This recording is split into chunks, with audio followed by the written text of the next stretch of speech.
My mother brought me in there one day, and I thought, I'm like, I don't know who passed away or whatever. She was taking me in there to pick out my casket. She said, somebody's going to shoot you in the street, or you're going to overdose or something. I said, I want you to pick out the casket that you would want to be in. Like, she tried to do things, like she had me pick out my funeral clothes at a Macy's one time, another time. Um, I was very, very close to death, but God intervened.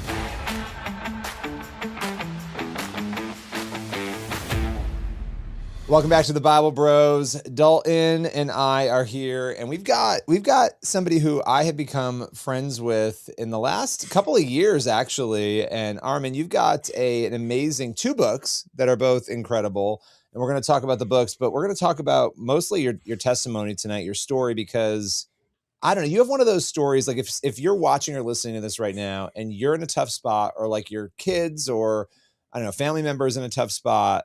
When I hear your story, it makes me kind of realize, like, wow, people really can get out of anything and like land in a really amazing place. So having said that, I guess, like, give us sort of like the 30,000 foot view, and then we'll dig into the pieces of it, of your testimony, of your journey. Yeah, absolutely. Well, first of all, guys, thank you so much for having me. It's so cool to be on the show. I love what you guys are doing with it. I watched like 4 episodes in the past couple of days, so really digging it. Yeah, 30,000 foot view. Grew up in Asbury Park, New Jersey. I had a great childhood. My family owned an Armenian restaurant and hotel, and it was a really cool place to grow up. Like, full dining room with belly dancers and the whole thing. It was a really wild, wild experience growing up. Very interesting place. Just a lot of great memories from my childhood. About 10 years old, I endured a number of years of childhood sexual abuse, which really just completely derailed my entire life, and spent a lot of years in the street, crime, drug dealing. Ultimately found myself addicted to heroin for a few years. Just total and complete chaos everywhere. And we'll get into the details of it, but ultimately, I find myself in a place where I shoot my last couple bags of dope. I'm completely miserable, suicidal. I'm about to walk in front of a train, jump in front of a train, and take my own life. Jesus radically transformed my life in that moment. He brought me into the hospital that was on my way to the train station. Met with the Lord in the middle of the night in this incredible moment where he completely transformed my life forever. And it's been 15 years of walking with the Lord. I've since become a husband, a father of 3 boys. Wrote these 2 books, and have been speaking at rehabs and different events and venues, whatever opportunity I have to share the grace of our Lord and what he's done in my life. I take every opportunity to do that. So here I am.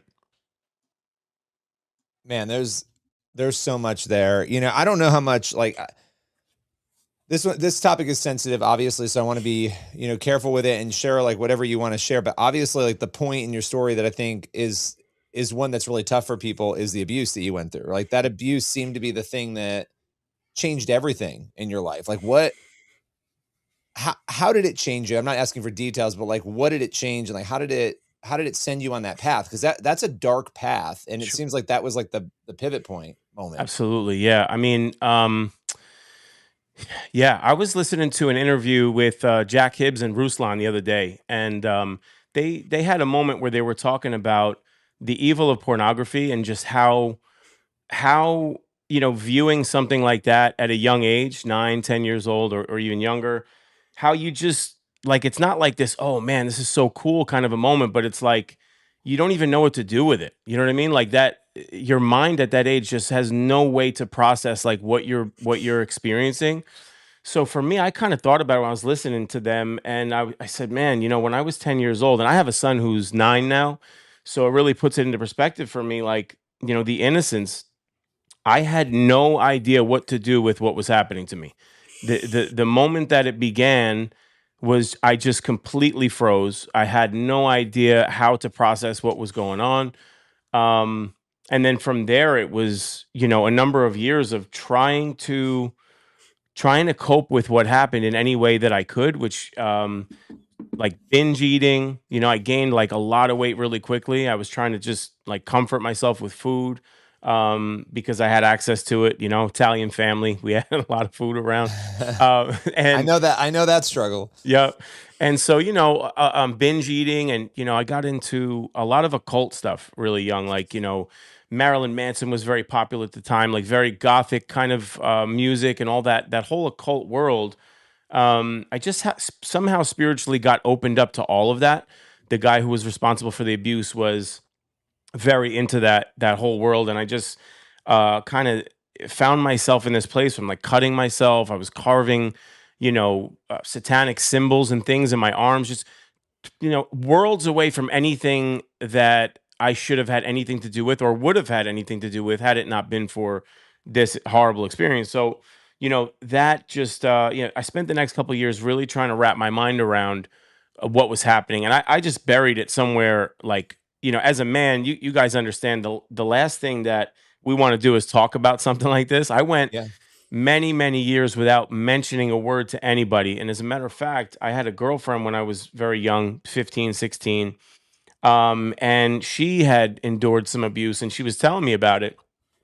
And it would have been like the perfect opportunity to be like, I know what you went through. Like I went through it too, but I just had it buried so deep, like somewhere so deep that not even I could find it. Um, and it wasn't until I got saved and I'm in this Christian rehab that I ultimately finally told someone about it. And then I still kept it under my hat, but told very few people. And when I met my wife, she's uh she should have been like an interrogation specialist or something. She's very good. She's like a detective, so she what kind of drew this information out of me. I told her what happened and she's like you gotta like confront, because it was somebody very close to the family. You gotta confront them. Like you gotta confront, first of all, the guy's wife. She asked me, like, does she even know that this took place? I never told anybody. She's like, you have to tell her, she's married to this guy. So I like sit down and it was just that kind of opened up me, sharing the story more broadly. I would have never written the book, in other words, if it wasn't for my wife first kind of encouraging me to like, you need to get this out of you. Hey, I'm Billy Hallowell, and I have something to tell you. This is really, really important. It's about Christian Solidarity International, which is an organization that I absolutely love. Now, as hard as it might be for us to comprehend here in America, but there are people in other parts of the world, all over the world, whose very lives are being threatened simply because they believe in Jesus. In fact, people are being enslaved, very literally, for their faith. Some of these people have been detained for 25 or even 30 years. Now, if you've been listening to me for any period of time, you know that I am passionate about the work that Christian Solidarity International does. This is work to help the persecuted church all over the world. There are hundreds of thousands of people who are persecuted and enslaved in the Middle East alone. The headlines right now are obviously very focused on the Middle East, and so that's why I want to talk about this today. Now, together we can very literally, and this is amazing, buy their freedom and save the lives of some precious brothers and sisters in Christ right now. We can do that right now, giving them the joy and the hope that we celebrate here in America so freely. For only $250, you can provide life-saving aid. You can actually buy a believer's freedom and provide them with what they need: food, a goat, other necessary goods for their very survival. Now, these are brothers and sisters in Christ enslaved and fearing for their lives. They need us. Now, let's get back to the $250. Maybe you can give more. Maybe you can give even a portion, but every single gift helps.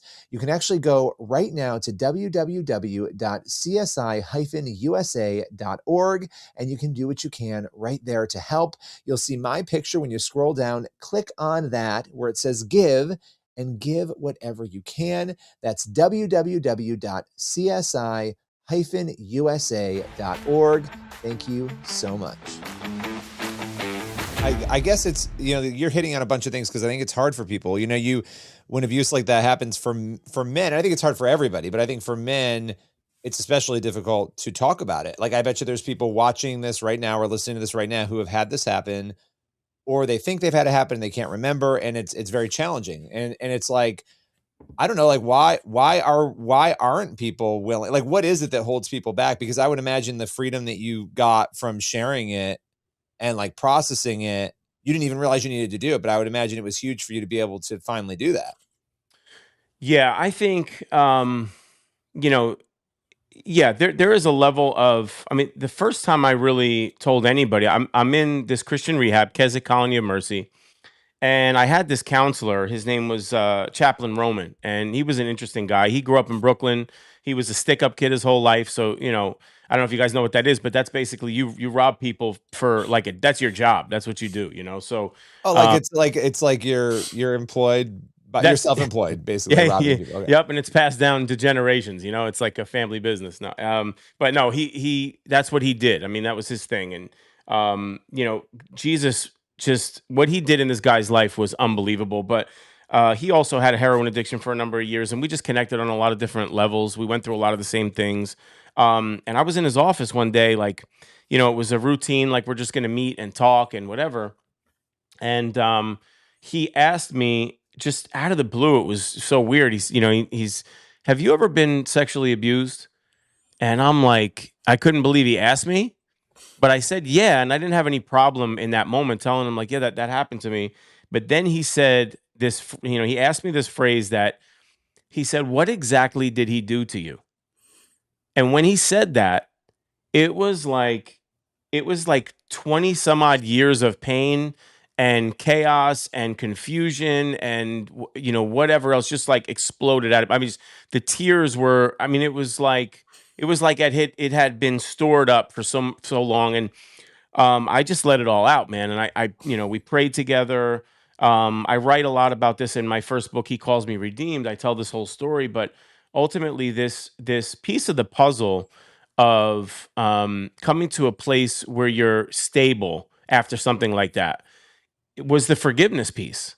That was the piece of the puzzle for me that really changed everything, because he explained to me that Christ had forgiven me of so much. He said, Arman, you know what you did in the street. You understand the lifestyle that you were living. Um, all of the things that you've done to people and the sins you've committed, Jesus forgave you of all that.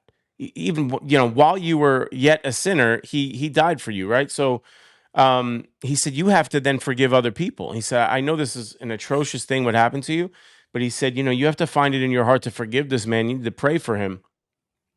And That's he said, hard. it's That's really hard. well, Billy, he said to me something that he said, I want you we said, I want you to write him a letter. He said, you're not going to send the letter to him, but I want you to write the letter.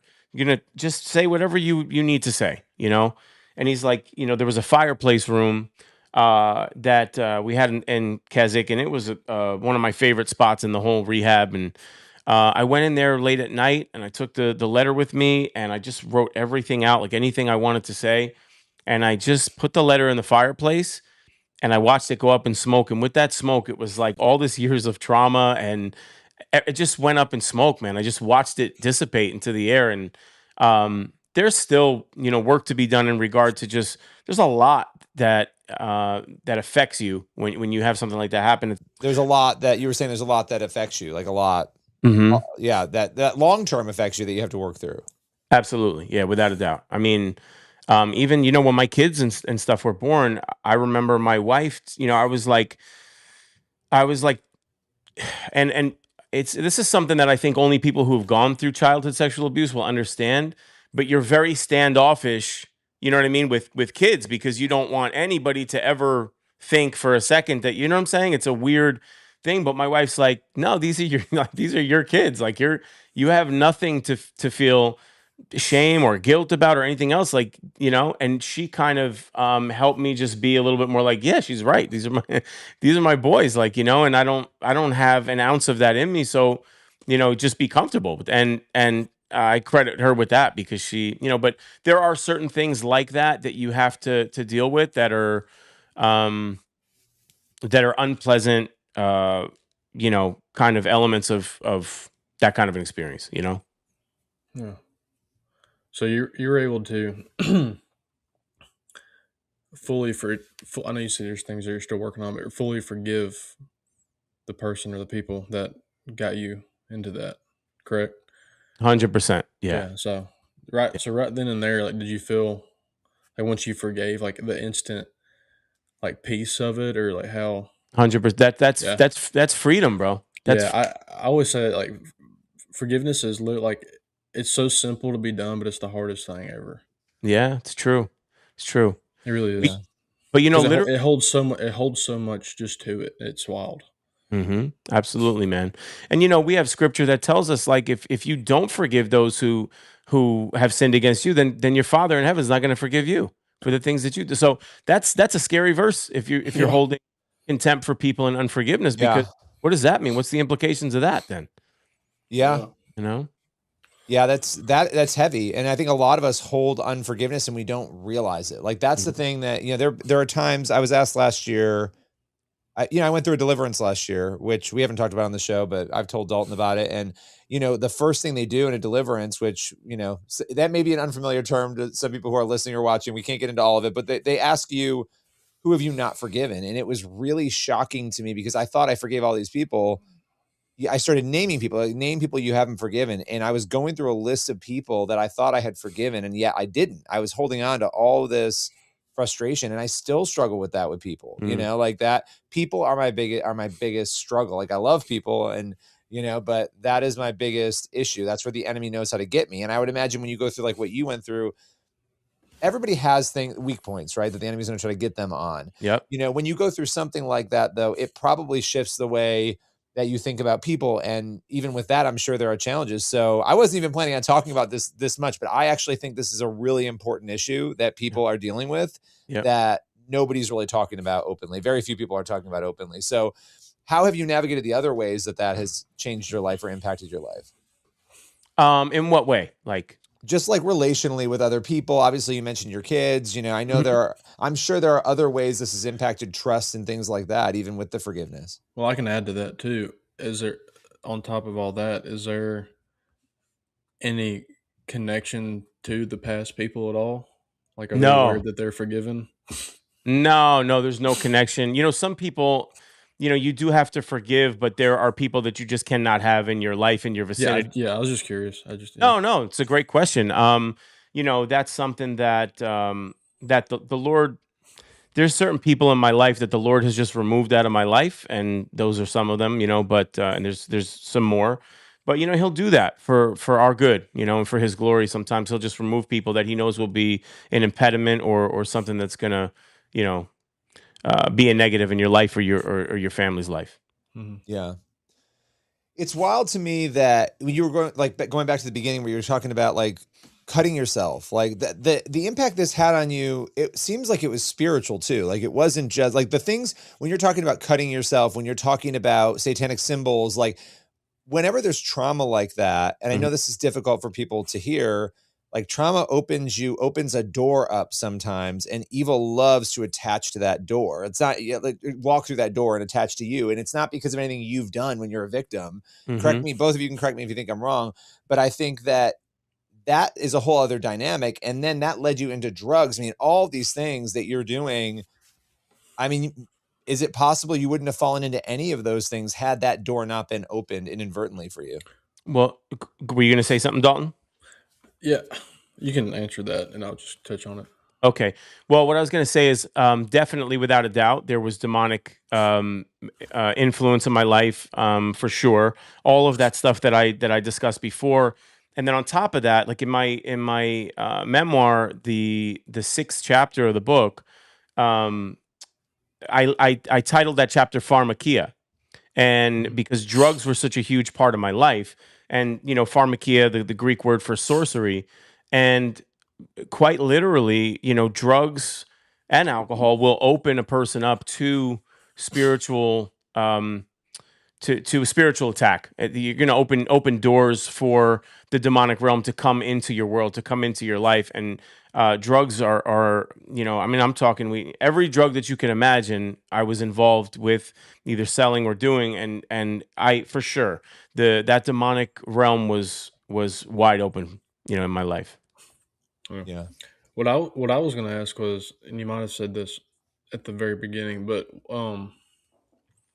what was the tie to like you said you were carving satanic symbols. But what was the tie to the satanic part? Like, how'd you said you kind of messed with the occult a little bit. Like, how did that, like, what led into that happening? Was it I think around those people, or did you just kind of go into it because of what had happened? I think the music. I think music is another Oh, great that's tool. right. You did say Marilyn Manson. That's a Yeah, good yeah, one. yeah. No, Yeah. That'll do it. I think music is such a great tool of the enemy. Yeah. You know, in scripture we read that Satan was literally his job, as far as my understanding, is that he was a worship leader, and I think it even describes his body being made out of musical instruments. You know, music is such a powerful tool because it it um, it affects, first of all, you know, you could think of theme songs from television shows from 30 years ago and still be able to sing the song. You know Yeah. what I mean? Or like old songs from back in the day that I haven't listened to in 20 some years or whatever, that I'd be able to recite the entire, you know, all the lyrics, because it gets inside of you. You know what I mean? Hmm. It's a really powerful tool of the enemy. So to answer the question, music was the way that I Yeah. got it. Yeah. Yeah. Yeah. Yeah, it's actually, like, I think it's a really important point about music, because when I was young, up until like probably my late 20s, early 30s, like, I'd listen to music and never think about the words. Like, I just liked the beat of the music, or and I would listen to all kinds of songs. And now I listen to the things that I was listening to as a teenager, and I'm like, what in the world? What, like, the words of the music are getting into your mind. And I think, like, we don't often think about that, but there's a huge impact. Obviously, not just, and I'm not even just talking about like the satanic demonic stuff, because I think a lot of that is fewer and far between. More of what people are hearing is just expletives and sex and violence and like all these things that are in the music. And again, because the beat is good, you're not even realizing that. And so I've been convicted on that. And I think it's interesting that part of your story involved that as well. Hmm. The other thing with your story that's super interesting to me, and you and I have done many interviews before in the past, like, just the fact that you were on your way to end your life, like, you're on your way to that train station, like, God jumps in and Yeah. this supernatural, and like something tells you to go into that Yeah. hospital. Like, when you reflect back on that, like, I don't know, like, that's just that's wild to me, because you could have just, God had a plan. Obviously, you could have just marched down to that train station and you wouldn't be here. Without a doubt, man. Without a doubt. Well, let me say this, that you know, that's the moment for me where at that point for years I'm running around the streets, total chaos, you know, selling drugs, acting crazy. I got people on the street are looking for me, cops are looking for me, probation. I'm ducking probation, and I'm in and out of detoxes and rehabs, and you know, locked up a few times for short little, like 2 days here, 3 days, like little stuff, you know. But you know, this is it's at a point where now I just can't take it anymore, man. Like when I go to sleep at night, I am I know that when I wake up, I'm in agony as soon as I open my eyes. Like as soon as my eyes open, it starts. And I know like every second of my day is going to be geared toward robbing somebody, taking something, trying to figure out how do I get a ride? How do I, you know, how do I cop another bundle of dope? How do I find a needle? How do I, you know, that's my whole life is at that point. And it was so exhausting. I just got to a point where I'm like, that's it. I can't do this anymore, man. I cannot do this anymore. Like I was at my absolute limit. And that's when I decided, like, the only thing I had left in the world was 2 empty bags of dope and an empty syringe. No money, no nothing. Everybody's gone. I robbed everybody I knew. So, you know, when I came to the conclusion, like, that's it, I was serious. Like I was intentional. I was on my way to that train. I was going to jump in front of that train. And Monmouth Medical, you know, people who are from my area will understand, but like you have to pass the hospital to get to the train station. So I had to literally pass the hospital. And I started like having all these images in my head of my family, that, you know, what their response would be to it. My uncle Pete, To your suicide, like your suicide. Yeah. Yep. And I had like my mother, she brought, there's a funeral home near us called Damiano's Funeral Home. Okay. And that's where a lot of my family and people would go to, you know, to have their funeral.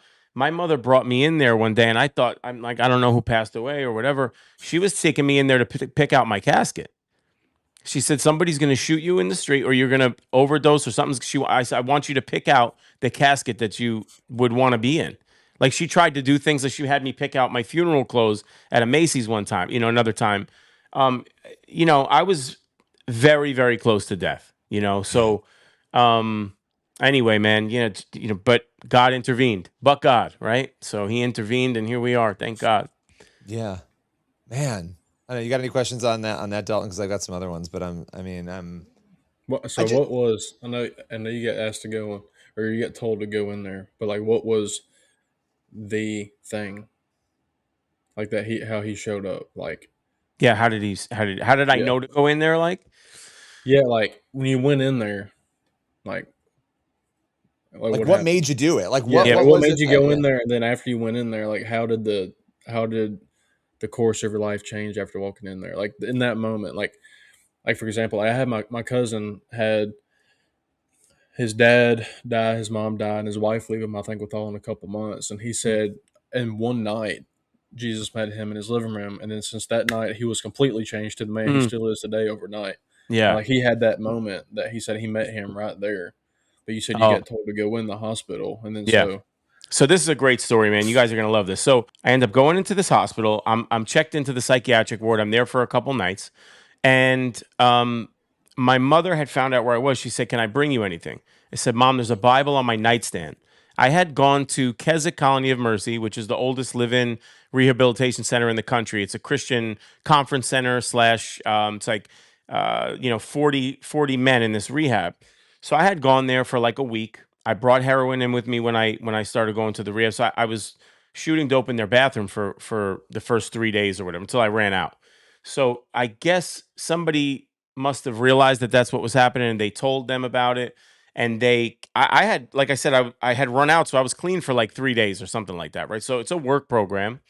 I'm still very sick, but I'm working, and they bring me in from the work program, and they go, "Hey, we heard that such and such. Is this true?"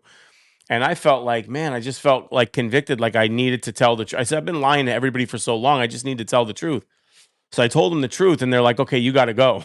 So I went back out, and it was just, it got a million times worse in the next 6 months. So fast forward, here I am. I'm in the psychiatric ward, and it's like 2 o'clock in the morning. My mother brings me this Bible. I'm in there, and I just prayed and I said, God, I believe that you're there. Like I feel like you're there, but if you are who you say you are, like I need to hear something from you. So I open up this Bible to a random page somewhere in the middle. It ended up being Psalm 88. And if I could have written God a letter in that moment and told him how I was feeling, it could not have been more spot on. I mean, the last line of this psalm is darkness is my closest friend. When I read that psalm, and it talks about your friends being, your companions being taken from you, being shunned by everyone, being close to death from your youth. It talks about being counted among those who go down to the pit. I mean, the language in this psalm, it's like a descent. It's just like another shovel of dirt is getting thrown on top of you, every line until the final line. And when I read that line, darkness is my closest friend, something in me just broke, man. I just, face to the floor, tears pouring out of me. I just begged Jesus to save me. So, mhm. when you're a little kid, like you're crying so hard you can't even breathe, you're just like gasping for air. I felt a legit an embrace, like you would, like your parents would hug you and you'd like calm down. I felt like a literal hug from God, and I kind of like calmed Mhm. down. I went to sleep. And they asked me the next day, they said, look, you don't have insurance. We got to check you out of here.